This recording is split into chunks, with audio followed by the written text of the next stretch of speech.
Sa mga musunod na yugto, among idalit kaninyo ang programang Mindalinaw. Usa ka programa nga iya sa mga katawhan nga naninguha nga makabot ang malungtarong kalinaw ug kalambuan sa Mindanao. Mindalinaw, pagrespeto sa yutang kabilin, pag-asdang sa kaugalingan sa lumad, Moro ug Kristiyano, ang pakiglambigit sa mga kababayan sa pag-usbaw sa ilang kahintang, proteksyon sa sibilyan, panahon sa kagubot. Mindalinaw, kalinaw sa Mindanao.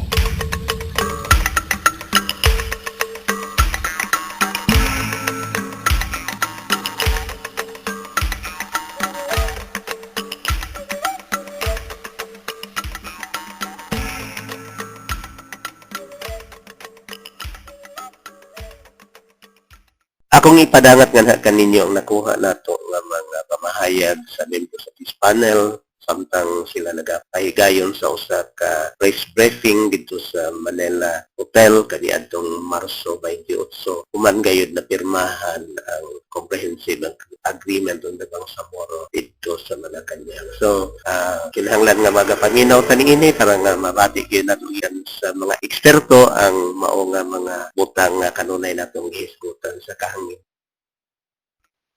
That one of the name. I would like to know how many firearms are to be decommissioned.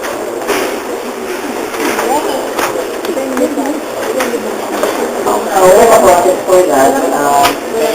Based on our advice process, what's going to happen is that an inventory of the power to be by the commission body that will be undertaking verification process. So that's how we are going to determine the corresponding steps that will be undertaken for the decommission of the competence. There will be as well a joint need and field assessment for the community to there will be a joint need assessment so that the decommissioning is very much motivated also with the socio-economic component. So, there is no ballpark here. There are regular procedures, but the verification will have to be undertaken by the IDP. Good morning. One sir from Q. In the storage of the firearms, I just want to make sure that's going to be in perpetuity or not. There will be no condition that anytime under such condition can the MLM kung meron silang hinaing sa implementation of the agreement, we can try to ask for the powers. Alam niyo, naintindihan naman natin yung sitwasyon nila kasi sinabi din naman nila sa atin yan nung nakikipag-usap tayo patungkol dito. Nasabi nila, paano kung hindi natuloy yung implementation yung lalo na yung sa political component, pwede ba namin makuha ulit yung baril? Kasi nasagot natin, hindi. Hindi, pero pilo lang yan, ano? Ang punto dito ay it will be under lock and key. Ang principle is to put beyond use. How exactly it will be put beyond use after everything has been in place, that is something that can be discussed. But in the meantime, yung remote blasting risk is being undertaken by the MLS. The risk is also being undertaken by government, but these are risks that we are ready to take because of the paramount interest to be able to move forward and really change the situation and to bring all the elements in place. Kasama po yan, what's important is we have the commitment that we will be taking care of our own rank to ensure that we will be marching along the same line, yung ating line of march, pareho dito, and we will be supporting each other. Bakit tayo umabot dito?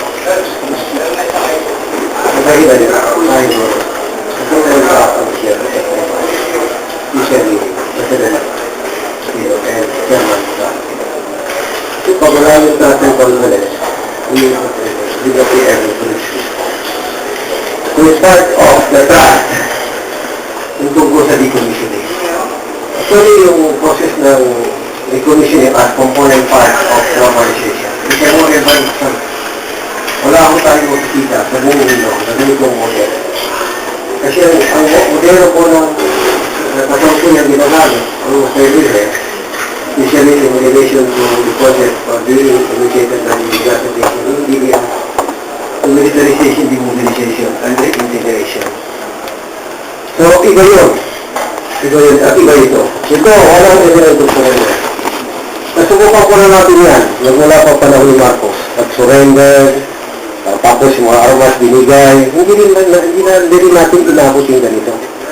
So, pinag-aralan natin lahat yun.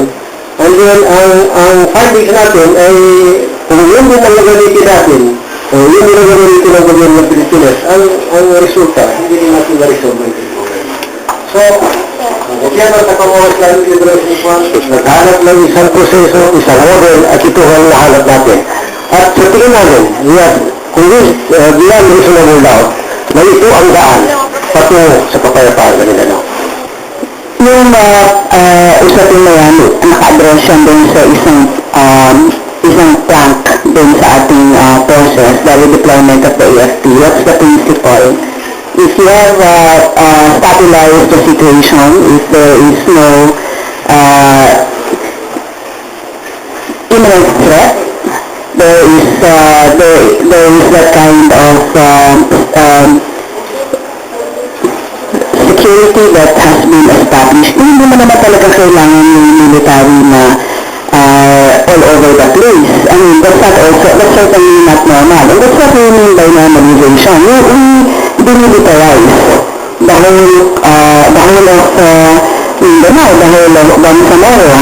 Yung mga armed groups na hindi naman nararapat, napakalat-kalat at hawak-hawak ng mga baril at gumagawa ng ilang mga criminal activities, yan ay kailangan talaga ma-address. Yung military, hindi naman siguro normal na nakikita natin sila na checkpoints everywhere sa mga hotel, punong-puno ng mga sundalo. Hindi po normal yan, gaya ng nakasanayan natin pagpupunta tayo dati sa Cotabato City. Punta tayo sa hotel, yung buong lobby ay yung mga sundalo na may mga malalaking armalites na hawak-hawak. That's not normal. And that's what we mean when we undertake the process of normalization. It includes the strengthening of the peace and order situation on the ground through the partnership of the Armed Forces of the Philippines, the Philippine National Police, and the MNF. And therefore, we do not really need the AFP to be overwhelmingly present in that area. But that said, it is very clear that the Armed Forces of the Philippines has a role to play when it comes to defense and national security.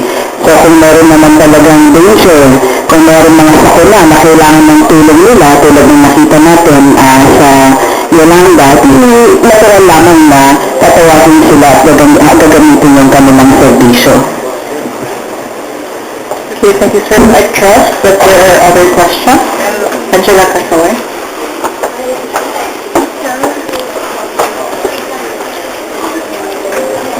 Good afternoon, I'm Angela Casoy from Rattler. This question is addressed to MLS Chairman, to MLS Chief Negotiator Mahathir Iqbal and also Professor Linda. This question has been asked many times, but now that the peace pact has been signed, how will the MLS transform after the signing of the comprehensive agreement? I think that issue is still under discussion. However, I think the prevailing opinion is that the MILF will remain, it will not disband itself, it will remain as an MILF, but it's no longer an armed group, it will be a social movement. For its participation in governance, the MILF is now almost to decide, I would not say decided, but almost to decide, to have its own political party that will contest in government. So that will be its participation in government. Oh, I think the first phase of transformation is in the mind. Nasa hiking. Dahil yan, makikita naman natin na all the leaders and members of the Mile have undergone transformation as far as the psyche is concerned from pursuing the cause through armed struggle, changing that approach to something democratic through the peace process.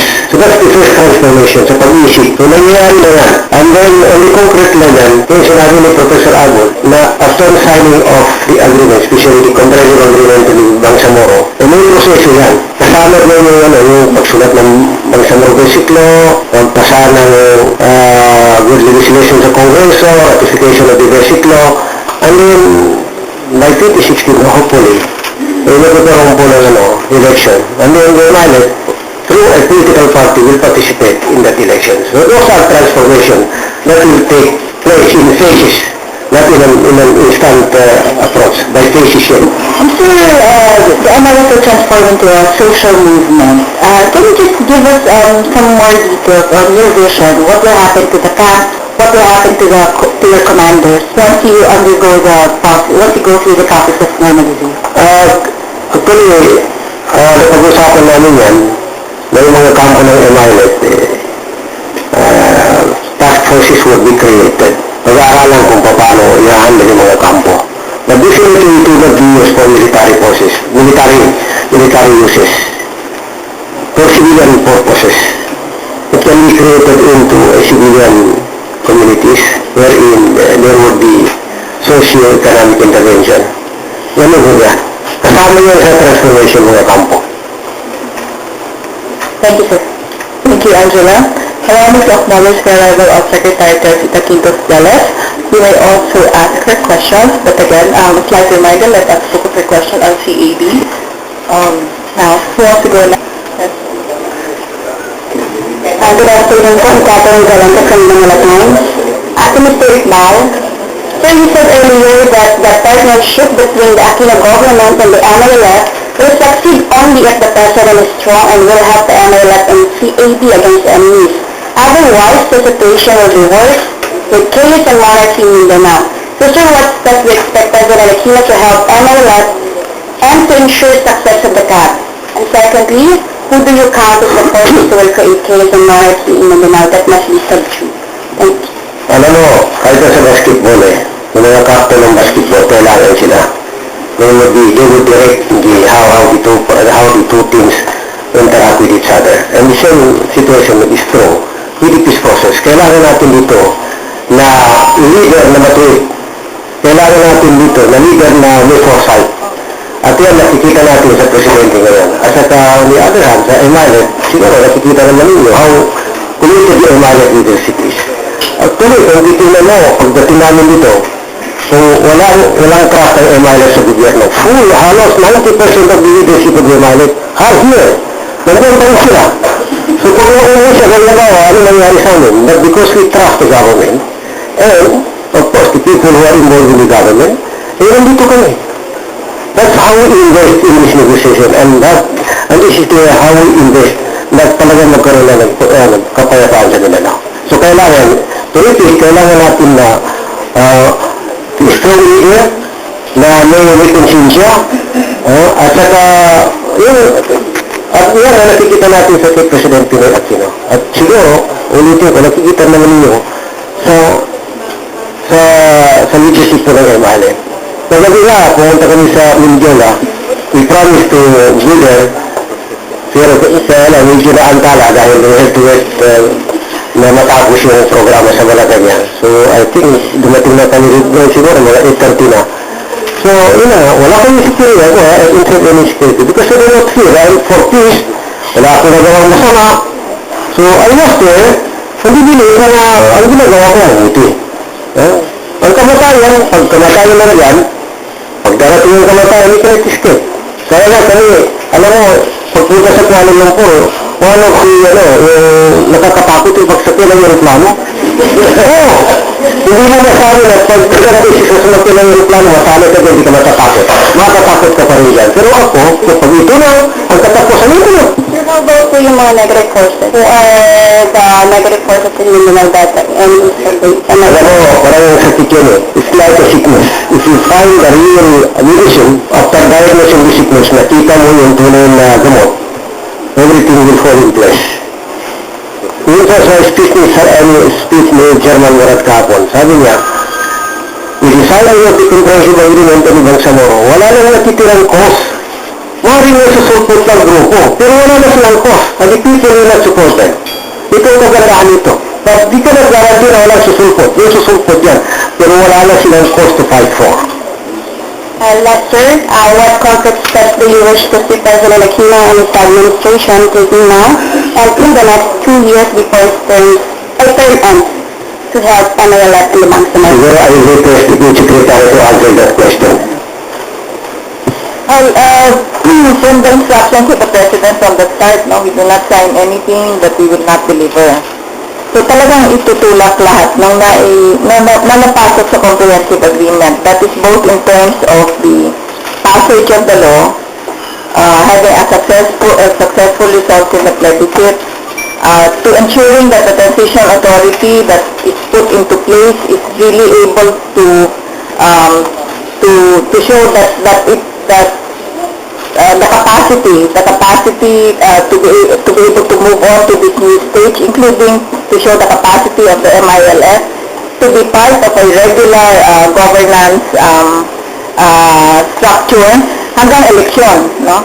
So, yun, that is one of the aspects. The other one is normalization. Na alam natin, yung normalization, malaki talaga yung bahagi na kailangan gawin ng MILF.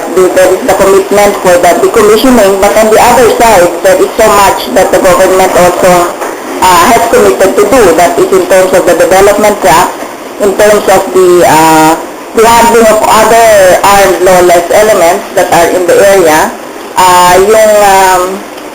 yung rearrangements that will need to happen in terms of our security forces. So all of that is but I think that the thing here is, and maybe this is something that has of course not been shown, but yung preparation ng the preparations of government to ensure complete implementation is one of the marks of President Aquino's leadership. Behind every sentence that was cleared for signing by the panel was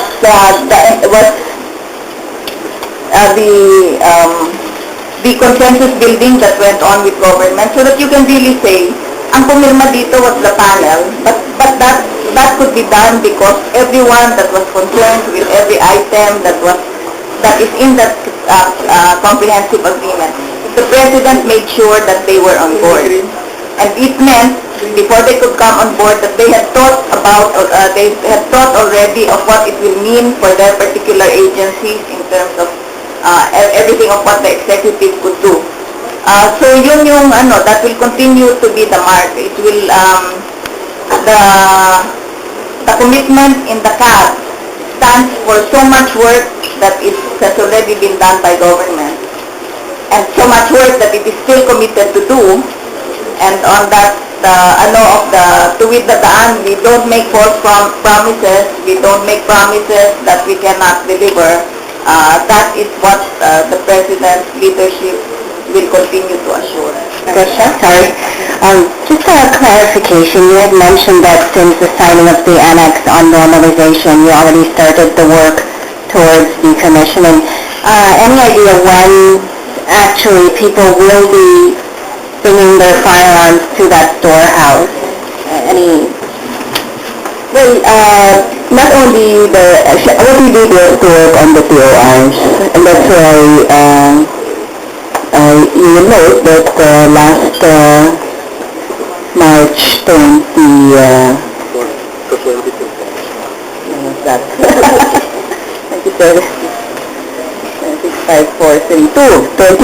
March 22, we had signed the POR, so these have been uploaded as well. As soon as that's one of the things that we finished in Kuala Lumpur when we stayed there for a brief 1.5 days to complete the 3 PORs, including of course the one for the IDB, the JMC, and those 3, and the TJRC along with the CABTEX.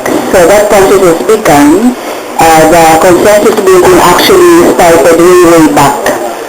Before we came up with this plan, on our end, we had already consulted all the agencies involved, the police force, the Armed Forces of the Philippines, the rest of the security cluster, the Department of Justice. Because that this entails comprehensive approach. When we talk about disbanding private armed groups, it's not simply a matter of doing the police work. It also entails enhancing all the other elements of the justice system, engagement and transformation of values even of politicians, as well as socio-economic programs for those who are tempted to go into this kind of work. So it's a total approach that we have done, and that kind of process began as soon as we had put up our technical working group on normalization. And I believe as well, of course, in the MLF, that process of consensus building and coming to terms with all these different elements had started as well a long time ago. So, follow up, would you expect this, or are you, is your goal to have it happen before 2016 or at around that time? Yes. But the matrix will give you a clear idea of the time frame. There might be elements that we will have to, institutionalize. We are creating the institutions. For instance, talk about transitional justice and reconciliation. There will be bodies in the Bangsamoro, there will be bodies in the national government that can fully undertake, continue with these programs, because it will take much longer time really to put everything in place. But the important thing is that the foundation will be laid down for all these different elements, and that foundation will have to guarantee the sustainability of all the programs that we will be putting in place. Thank you, Professor Soler. Okay, who wants to ask last question? Ma'am? Already lunchtime. This is for Professor Ferrer and Secretary Dele. There was an article this morning from Mr. Bobby Tigrao. He raised points on the CAB. He mentioned that the CAB is similar to the agreement signed in Aceh. Mr. Ferrer, during the briefing last Monday, I think, said that the CAB was similar to the agreement signed in Aceh in Indonesia. He said that the political structure and history of Aceh and Indonesia are different from ours. In the article, Mr. Tigrao also raised the point of amending the Constitution. He said the agreement requires not just the creation of a basic law, but amending the Constitution since the agreement's important provisions violate the Constitution, such as for the MILF to have its own police force and for the Bangsamoro to have a parliamentary government. Your thoughts on that? Thank you. Well, it's obvious that the statement was misquoted because what I said was since 2005 when the peace agreement was signed by the Republic of Indonesia and the GAM, this is only the next one that followed. I didn't say that it's similar, although it's also true that there are very similar elements which are basically sort of part of the common components that will go into that kind of a conflict settlement, a peace settlement between, in this kind of conflict, which is ethnic based, or not so much ethnic based, but geographic based, being part of the same country, but being able to institute meaningful self-autonomy within a region. So that should be very clear. Each process is unique, it will have its different components. As for constitutionality, he mentioned 2 points. One has to do with the ministerial form of government. A very cursory reading of the Constitution, Article 10, says that the law shall provide for the structure of government of the autonomous region. It did not say that it should be the same structure of government that you find in other local governments or in the national government. It gave that kind of freedom to define the structure of government in the autonomous region, and that the law will provide for that. But we want to credit also the wisdom of those who framed the Constitution, that part of the acknowledgement of the principles of autonomy is that they allowed for that kind of liberty for the future to be able to give shape to the spirit of an autonomous government in our country, as part of our country. What's the other point? The policing. As you know, we have put up the ICP, the Independent Commission on Policing, and we expect to receive their recommendations very soon. They will provide us with their recommendations on the form, structure, and relationship of the police force. So that's something that we can await, but for the moment, we are basically the kind of solution that we are looking at is that it is neither black or white, neither simply under the, neither simply centralized police force with no relationship at all with Bangsamoro government, neither is it entirely just under the Bangsamoro government. So it will be a very good kind of set of interfacing of accountabilities and control between the Bangsamoro government and the national government, and in this case, the Philippine National Police. Thank you, Professor Soler. Last question. Just wondering what will happen now to the negotiating panel? What are you going to negotiate? Any more negotiations?